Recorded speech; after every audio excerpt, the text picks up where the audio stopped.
Tinggalkan hiruk-pikuk di luar sana. BYD dengan dual mode teknologi menghadirkan getaran dan suara mesin yang minim hingga kabin yang kedap suara.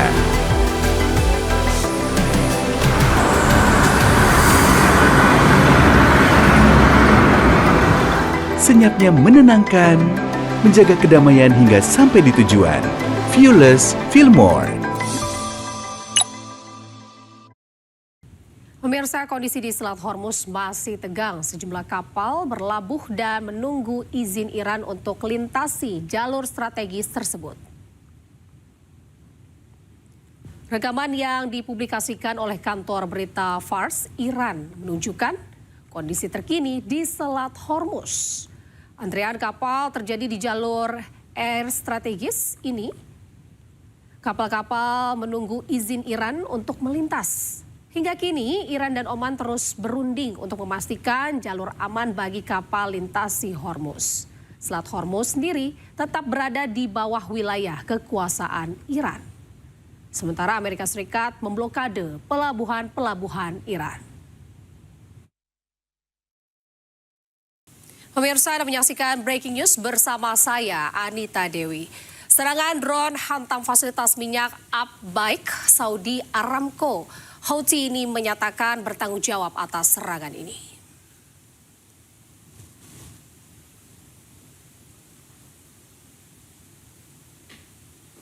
Fasilitas pengolahan minyak terbesar di dunia milik Arab Saudi, Aramco, di Abhaik dihantam drone Senin siang. Arab Saudi menuduh milisi pro-Iran yang beroperasi di Irak sebagai pelaku serangan. Sementara secara terpisah, Houthi mengklaim bertanggung jawab atas serangan ini. Serangan drone ini memicu kebakaran hebat yang terlihat hingga citra satelit NASA. Abhaik merupakan pabrik stabilisasi minyak mentah terbesar di dunia yang memproses sekitar 5 hingga 7% pasokan minyak global. Serangan ini menambah tekanan terhadap minyak global. Tidak hanya kilang minyak, Houthi juga menyerang terminal Yanbu Selatan milik Arab Saudi. Serangan ini menyebabkan tempat penyimpanan bahan bakar terbakar hebat. Kelompok Houthi Yaman mengklaim telah menyerang terminal Yanbu Selatan milik Arab Saudi yang berada di pesisir Laut Merah. Serangan ini menyebabkan depo bahan bakar di sekitar lokasi terbakar hebat. Serangan ini bagian dari eskalasi serangan Houthi terhadap infrastruktur Saudi di pesisir Laut Merah. Yanbu merupakan titik penting ekspor minyak Arab Saudi. Dan lokasi ini menjadi jalur alternatif untuk menghindari Selat Hormuz. Arab Saudi masih memiliki terminal Yanbu Utara yang dapat digunakan untuk ekspor.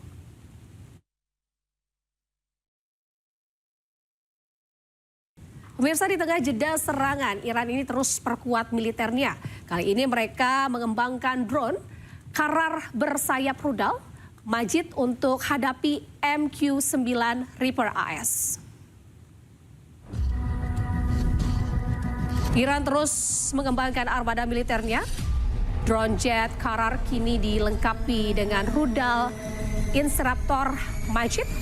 Dan kombinasi ini juga diklaim mampu mengancam drone canggih AS seperti MQ-9 Reaper. Dan drone Karar ini akan digunakan oleh unit pertahanan udara Iran terutama di wilayah perbatasan dan kawasan strategis. Untuk mencegah drone ini, musuh harus mengerahkan jet tempur berawak yang jauh lebih mahal.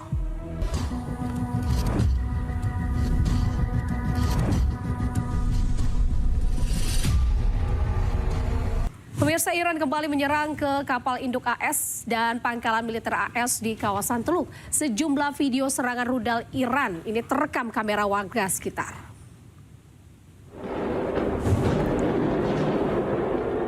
Berdasarkan laporan yang diterima Iran, kembali melancarkan serangan rudal dan drone besar-besaran ke kawasan pangkalan Amerika Serikat di daerah Timur Tengah.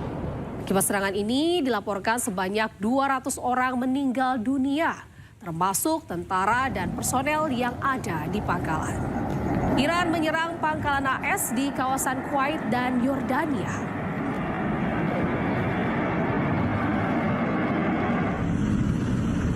Penyerangan besar-besaran ke pangkalan militer AS di kawasan Timur Tengah membuat tentara Amerika mulai mengevakuasi diri.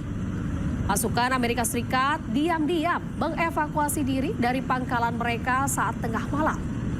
Secara perlahan-lahan, para tentara Amerika Serikat meninggalkan pangkalan dalam kelompok-kelompok kecil. Tiap kelompok terdiri dari puluhan orang berusaha menyelamatkan diri dari serangan rudal Iran ke pangkalan AS di kawasan Teluk Timur Tengah.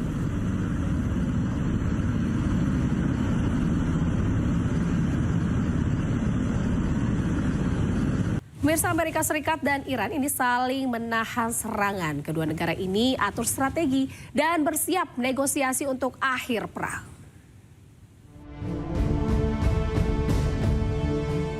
Setelah lebih dari 4 bulan, Amerika Serikat dan Iran kembali menghentikan serangannya. Kedua negara merancang strategi baru. Meski berhenti, namun perang psikologi masih berlanjut. Iran kerap menampilkan perkembangan senjatanya ke media sosial. Sementara Amerika Serikat terus menekan kapal-kapal yang keluar masuk dari pelabuhan Iran. Kondisi di Selat Hormuz pun masih panas. Kapal-kapal masih mengantre untuk bisa melintas. Presiden Amerika Serikat Donald Trump menyebut Iran mengajak Amerika Serikat untuk negosiasi. I have plenty of time. Plenty of time. Their whole shoreline is wiped out. The strait is in very good shape. And we're talking right now. You know, they wanted to talk. The people said, please don't shoot last night, the night before, 2 nights. Don't do it. You know, we're having good talks. So we'll see what happens. I think there's a good chance that something can happen.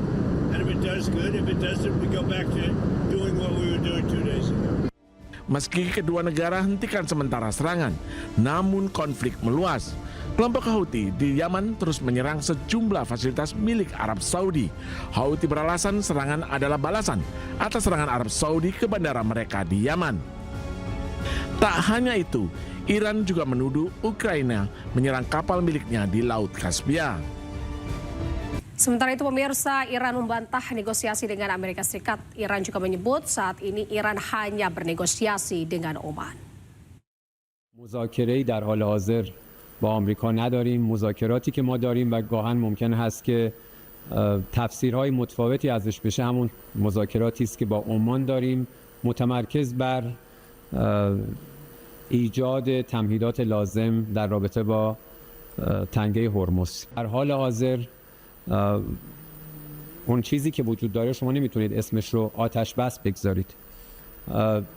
این که در چند روز گذشته فضا آرامتر بوده، خب نتیجه تدبیر نیروهای مسلح جمهوری اسلامی ایران بوده که همواره با چشمانی باز مراقب هستند و قطعاً هر اقدامی که از طرف آمریکا صورت بگیره حتما با پاسخ متقابل و قاطع ما مواجه خواهد شد، کما اینکه در این 2-3 هفته شاهدش بودید. زمانی که طرف مقابل مشغول اقدامات ایذایی و تجاوز علیه ایران هست، تمرکز ما بر دفاع هست.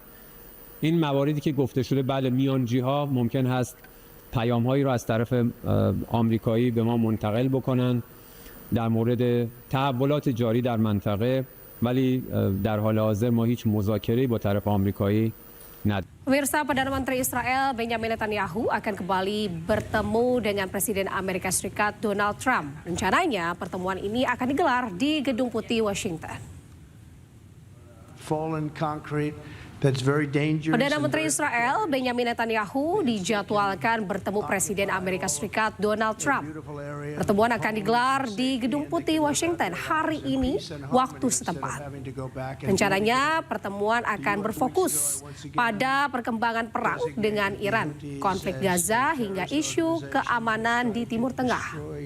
Netanyahu yang berangkat Senin kemarin menyebut menantikan pertemuannya dengan sahabat dekatnya Donald Trump. They instead can occupy all of a beautiful area with אני homes. בדרכי לוושינגטון לפגישה עם ידידנו נשיא ארצות הברית דונלד טראמפ.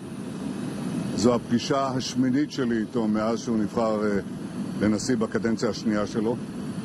יותר מכל מנהיג בינלאומי אחר, זו זכות גדולה, אבל זו גם אחריות גדולה. מניסיוני כראש הממשלה, צריך לפעול בזמנים המורכבים האלה גם בנחישות גדולה וגם בתבונה גדולה.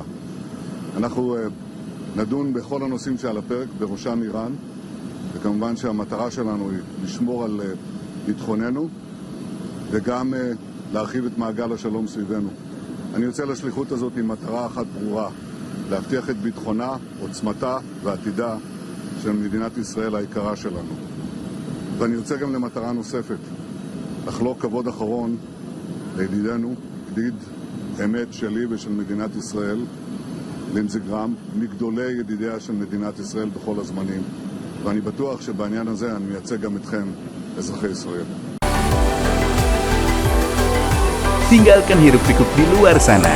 BYD dengan dual mode teknologi menghadirkan getaran dan suara mesin yang minim hingga kabin yang kedap suara.